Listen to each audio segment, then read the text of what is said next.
Um, Hello everyone, welcome to my Excel practical demonstration. My name is Bukenya Deogratias, and today I will be taking you through a real life scenario analyzing sales data for a retail store called QuickMart. I will be using a wide range of Excel functions to turn raw data into actionable insights.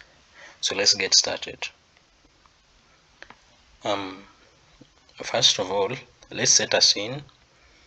Where QuickMart's manager wants to understand their sales performance to make better stocking and supplier decisions. They have provided us with a data set of January sales. Our goal is to analyze this data to find most profitable categories, track sales trends, and automate status updates for each transaction. The beneficial of this work is the stores manager team.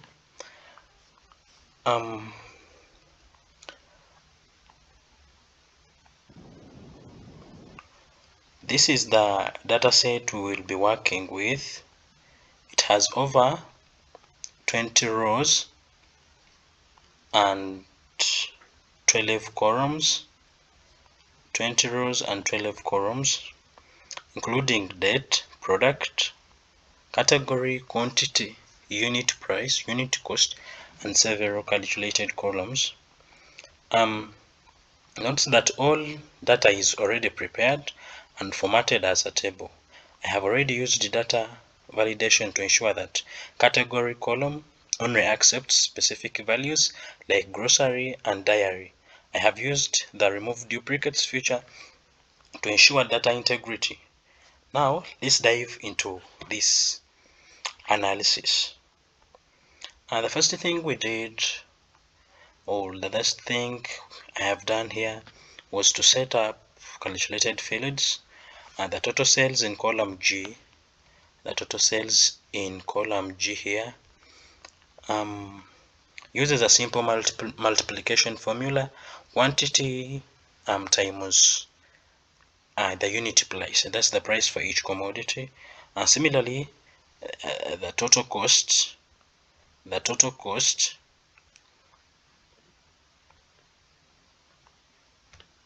similarly the total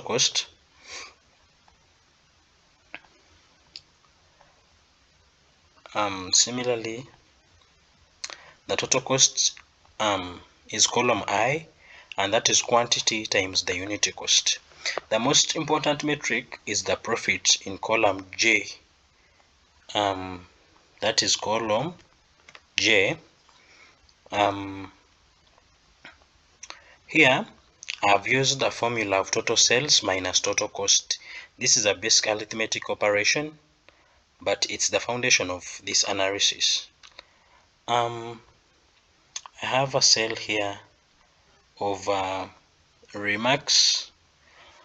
Now let's look at some more advanced functions. The remarks column uses an if function to automatically categorize each cell. The formula checks if the quantity is 10 or more for high cells, between 5 and 10 for moderate cells, and anything else as low cells. This automates what would otherwise be a manual labeling process. Then I have the profitability status column here. Similarly, the profitability status column uses another if function to flag any transaction with a profit of 10,000 or more as high profit. This instantly draws our attention to the best performing sales. Then we go to the supplier column to automatically pull the supplier's name based on the product. We use the VLOOKUP function. The formula looks at the product in the current row, searches for it in the smallest reference table in column M and N, like you can see, and returns the corresponding supplier from the second column. This ensures consistency and saves time. Now we scroll down here. Finally, we can look at our summary statistics. Here we use sum.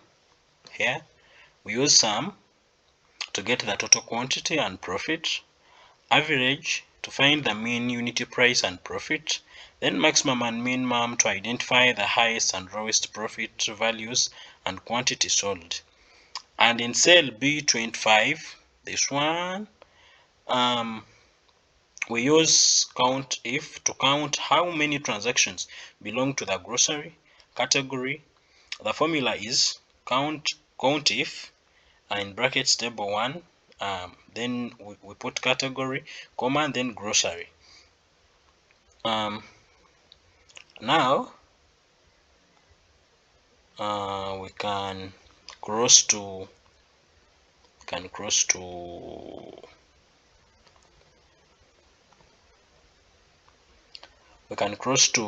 charts and data visualization. In this case, charts are crucial for storytelling. First, I have created a line chart to see the profit trend over time. This helps us identify if there are specific days with unusually high or low performance, which could be linked to weekends, promotions, and other factors. Then we can now cross to the pivot table. The most powerful tool for summarization is the pivot table. I have already created one that breaks down our total profits by grocery. As you can see, the pivot table clearly summarizes that the grocery category is our top performer with 40,500 in profit. This is followed by the dairy, household, and bakery. The grand total profit for January is 85,300.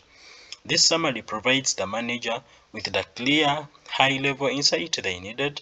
The grocery category should be a key focus for inventory and growth strategy. So to wrap up, we started with the raw sales data and used Excel powerful tools, basic formulas, and the VLOOKUP to pivot tables, charts to transform it into a dynamic dashboard. This gives quick matters management the insights they need to drive their business forward. I will then thank you for watching this demonstration.